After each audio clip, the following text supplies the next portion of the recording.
السلام علیکم۔ آج میں آپ کو ایک قرض دار کا واقعہ بتاتی ہوں جو قرض کے بوجھ تلے دبا ہوا تھا۔ وہ قرض کو ادا کرنے کی طاقت نہیں رکھتا تھا۔ قرض خواہ اس پر ٹوٹ پڑے اور اس سے قرض کی واپسی کا مطالبہ کرنے لگے۔ وہ شخص ایک تاجر کے پاس گیا اور اس سے 500 دینار بطور قرض مانگے۔ قرض کی مقدار 500 دینار تھی۔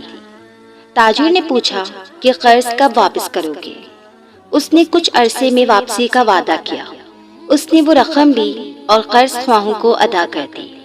اس کے پاس کچھ بھی باقی نہ بچا اور اس کی حالت مزید خراب ہو گئی، یہاں تک کہ قرض کی واپسی کا مقررہ وقت آ گیا۔ اس کے پاس قرض کی واپسی کے لیے کچھ بھی نہ تھا۔ تاجر آیا اور کہنے لگا کہ قرض کی واپسی کا وقت آ گیا ہے۔ اس شخص نے کہا، بخدا میرے پاس کچھ بھی نہیں ہے۔ تاجر کی شکایت پر مخلوص شخص کو قاضی کے پاس لے جایا گیا۔ قاضی بولا، تم قرض واپس کیوں نہیں کر رہے؟ مخلوص شخص نے کہا، بخدا میرے پاس کچھ بھی نہیں ہے۔ قاضی نے حکم دیا کہ قرض ادا کرنے تک اسے قید میں رکھا جائے گا۔ اس نے قاضی سے درخواست کی کہ اسے ایک دن کی مہلت دی جائے۔ وہ اپنے گھر والوں سے مل کر انہیں بتا کر واپس آ جائے گا۔ قاضی بولا، اس بات کی کیا ضمانت ہے کہ تم کل واپس آ جاؤ گے؟ وہ کچھ دیر خاموش رہا اور پھر اس نے کہا، میرے ضامن رسول اللہ صلی اللہ علیہ وسلم ہیں۔ اگر میں نہ آؤں تو گواہ رہنا کہ میں امت محمدیہ صلی اللہ علیہ وسلم میں سے نہیں۔ قاضی اس ضمانت کی قدر و قیمت جانتا تھا۔ قاضی نے اسے اس شرط پہ جانے دیا کہ وہ اگلے دن آ جائے گا۔ وہ شخص اپنی بیوی کے پاس گیا اور اسے بتایا کہ قاضی نے اسے قید کرنے کا حکم دیا ہے۔ اس کی بیوی نے پوچھا، قاضی نے آپ کو چھوڑ کیسے دیا؟ اس نے کہا، مجھے رسول اللہ صلی اللہ علیہ وسلم کی ضمانت پر چھوڑا گیا ہے۔ اس شخص کی بیوی نے کہا، چونکہ رسول اللہ صلی اللہ علیہ وسلم آپ کے ضامن ہیں، لہٰذا ہم رسول اللہ صلی اللہ علیہ وسلم پر درود بھیجتے ہیں۔ وہ بیٹھ گئے اور نبی پاک صلی اللہ علیہ وسلم پر درود بھیجنے لگے۔ کیسے مصیبتیں دور ہوتی اور مشکلیں آسان ہوتی ہیں۔ وہ درود پاک پڑھتے سو گئے تو اس شخص نے نبی پاک صلی اللہ علیہ وسلم کو خواب میں دیکھا۔ میرے بھائیوں، نبی پاک صلی اللہ علیہ وسلم بہت قریب ہیں، بس ہمیں اپنے دلوں کو پاک کرنے کی ضرورت ہے۔ ہمارے دل ذکر اور درود پاک کی کمی کی وجہ سے سیاہ ہو چکے ہیں۔ اس شخص نے نبی پاک صلی اللہ علیہ وسلم کو خواب میں دیکھا۔ رسول اللہ صلی اللہ علیہ وسلم نے فرمایا، جس نے مجھے خواب میں دیکھا بلا شبہ اس نے مجھے ہی دیکھا۔ آپ صلی اللہ علیہ وسلم نے اس شخص سے فرمایا، صبح حاکم کے پاس جانا اور اس سے کہنا کہ تیری طرف سے تیرا قرض ادا کرے۔ اسے میری طرف سے سلام کہنا اور کہنا کہ رسول اللہ صلی اللہ علیہ وسلم فرماتے ہیں کہ میری طرف سے فلاں شخص کو میرا قرض ادا کر دو۔ اگر وہ بات نہ مانے تو اس سے کہنا کہ میرے پاس 2 نشانیاں ہیں۔ اس شخص نے عرض کیا، یا رسول اللہ صلی اللہ علیہ وسلم، وہ 2 نشانیاں کیا ہیں؟ آپ صلی اللہ علیہ وسلم نے فرمایا، اس سے کہنا کہ تم ہر رات رسول اللہ صلی اللہ علیہ وسلم پر 1000 مرتبہ درود بھیجتے ہو۔ گزشتہ رات تمہیں تعداد پوری ہونے کے حوالے سے شک ہو گیا تھا، اسے بتانا کہ تعداد پوری ہو گئی تھی۔ اس شخص کی جان میں جان آئی۔ اگلے دن وہ حاکم کے پاس گیا اور کہا کہ رسول اللہ صلی اللہ علیہ وسلم نے آپ کو حکم دیا ہے کہ آپ میری طرف سے میرا قرض ادا کر دیں۔ حاکم نے پوچھا، تمہاری سچائی کا ثبوت کیا ہے؟ وہ شخص بولا، میری سچائی کا ثبوت یہ ہے کہ آپ ہر رات رسول اللہ صلی اللہ علیہ وسلم پر 1000 بار درود بھیجتے ہو، پر گزشتہ رات آپ کو تعداد میں شک ہو گیا تھا۔ رسول اللہ صلی اللہ علیہ وسلم نے فرمایا ہے کہ تعداد پوری ہو گئی تھی۔ حاکم رو پڑا۔ اس نے اسے بیت المال سے 500 دینار اور اپنی جیب سے 2500 دینار دیے۔ حاکم نے اسے قاضی کے پاس جانے کو کہا۔ جب وہ قاضی کے پاس گیا تو اسے اپنی ملاقات کا مشتاق پایا۔ قاضی نے کہا، مجھے تمہاری برکت سے رسول اللہ صلی اللہ علیہ وسلم کی زیارت ہوئی ہے۔ قاضی نے اسے 500 دینار دے کر کہا، یہ مال لو اور اپنا قرض ادا کرو۔ مجھے رسول اللہ صلی اللہ علیہ وسلم کی زیارت ہوئی تو آپ صلی اللہ علیہ وسلم فرما رہے تھے، اگر تم اس شخص کا قرض ادا کرو گے تو روز قیامت تمہیں اجر سے نوازا جائے گا۔ دروازے پر دستک ہوتی ہے تو قرض خواہ مخلوص کو گلے لگا لیتا ہے اور کہتا ہے تمہاری برکت سے مجھے رسول اللہ صلی اللہ علیہ وسلم کی زیارت نصیب ہوئی ہے۔ آپ صلی اللہ علیہ وسلم نے فرمایا اگر تم اس کا قرض معاف کرو گے تو روز قیامت تمہیں بخش دیا جائے گا۔ یہ 500 دینار بھی تمہارے ہی لیے ہے۔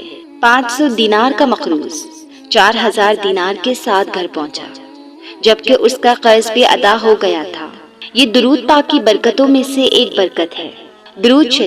درود شریف آخرت کے لیے ہی نہیں بلکہ ہر مصیبت کے وقت باعث رحمت ہے۔ سبحان اللہم صلی علی سیدنا محمد وعلی آلہ وسلم۔ درود پاک جب عاشق کی روح میں گلتا ہے تو عاشق محور قصہ ہوتا ہے۔ درود پاک صرف عبادت نہیں، عاشق کی اصل پہچان ہے۔ وہ لمحہ کتنا خوبصورت ہوگا جب حضور پاک صلی اللہ علیہ وسلم تمہیں تمہارے نام سے پکاریں گے۔ تم پوچھو گے آپ صلی اللہ علیہ وسلم آپ میرا نام کیسے جانتے ہیں؟ تو آپ صلی اللہ علیہ وسلم بتائیں گے کہ تمہارا درود و سلام تمہارے نام کے ساتھ مجھ تک پہنچایا جاتا تھا۔ میں تو خاک تھا، میں دھول تھا، مجھے کچھ نہ اپنا شعور تھا، میرے رب نے کتنا کرم کیا کہ درود پڑھنا سکھا دیا۔ اپنے دکھوں کی پوٹلی کو سامنے رکھ کر درود شریف پڑھیں، دیکھتے دیکھتے دکھوں کی پوٹلی خالی ہو جائے گی انشاءاللہ۔ الصلاۃ والسلام علیکہ یا رسول اللہ۔ درود شریف در حقیقت اینٹی ڈپریشن میڈیسن ہے۔ جو ڈپریشن بڑھتا جائے دوا کی مقدار بڑھا دے۔ درود شریف غموں اور گناہوں کا علاج ہے۔ حضرت ابی بن کعب رضی اللہ تعالی عنہ فرماتے ہیں میں نے عرض کیا یا رسول اللہ صلی اللہ علیہ وسلم میں آپ پر بہت درود اور وظائف پڑھتا ہوں تو کتنا درود مقرر کروں؟ فرمایا جتنا چاہو۔ میں نے عرض کیا چوتھائی حصہ؟ فرمایا جتنا چاہو، اگر درود بڑھا دو تمہارے لیے بہتر ہے۔ میں نے عرض کیا نصف؟ فرمایا جتنا چاہو، اگر اور بڑھا دو تو زیادہ بہتر ہے۔ میں نے عرض کیا 2/3؟ فرمایا جتنا چاہو، اگر اور بڑھا دو تو تمہارے لیے بہتر ہے۔ میں نے عرض کیا اب میں سارا وقت درود ہی پڑھوں گا۔ ارشاد فرمایا پھر تو یہ تمہارے غموں کو کافی ہوگا اور تمہارے گناہ مٹا دے گا۔ درود پاک پڑھنے کے فضائل میں سے ہے کہ اس کا پڑھنے والا دنیا کی رسوائی سے محفوظ رہتا ہے اور اس کی آبرو میں کوئی کمی نہیں آتی۔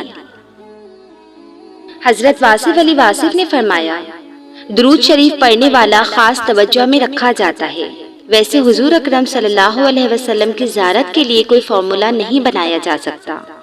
یہ عطا آپ صلی اللہ علیہ وسلم کی خاص عنایت ہوتی ہے۔ جس سے چاہیں جب چاہیں اپنا جلوہ عطا فرما دیں۔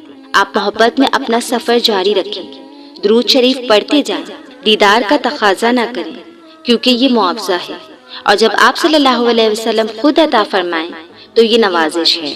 معاوضہ نہ مانگنا چاہیے، نوازش کا انتظار کرنا چاہیے۔ موسیٰ علیہ السلام کو درود پڑھنے کا حکم۔ اللہ تعالیٰ نے حضرت موسیٰ علیہ السلام پر وحی نازل فرمائی کہ اے موسیٰ، اگر تم چاہتے ہو کہ تمہاری زبان پر تمہارے کلام سے، تمہارے دل میں خیالات سے، تمہارے بدن میں تمہاری روح سے، تمہاری آنکھوں میں نور بصارت سے اور تمہاری کانوں میں قوت سماعت سے زیادہ قریب رہوں تو پھر محمد صلی اللہ علیہ وسلم پر کثرت سے درود بھیجو صلی اللہ علیہ وسلم۔ امیر المومنین حضرت سیدنا ابو بکر صدیق رضی اللہ تعالی عنہ سے روایت ہے کہ نبی کریم صلی اللہ علیہ وسلم پر درود پاک پڑھنا گناہوں کو اس قدر جلد مٹاتا ہے کہ پانی بھی آگ کو اتنی جلدی نہیں بجھاتا، اور نبی کریم صلی اللہ علیہ وسلم پر سلام بھیجنا گردنیں یعنی غلاموں کو آزاد کرنے سے افضل ہے۔ بابا جی فرماتے ہیں خدا کی ذات کے بعد اگر کائنات میں کچھ مکمل اور قابل تعریف ہے تو وہ فقط حضور صلی اللہ علیہ وسلم کی شخصیت ہے۔ سبحان اللہ۔ درود پاک ایک ایسی عبادت ہے جس کی قبولیت میں کوئی شک نہیں۔ جتنا پڑھو اتنا اجر و ثواب اور اتنے ہی گناہ معاف۔ صلی اللہ علیہ وسلم۔ سبحان اللہ، سبحان اللہ۔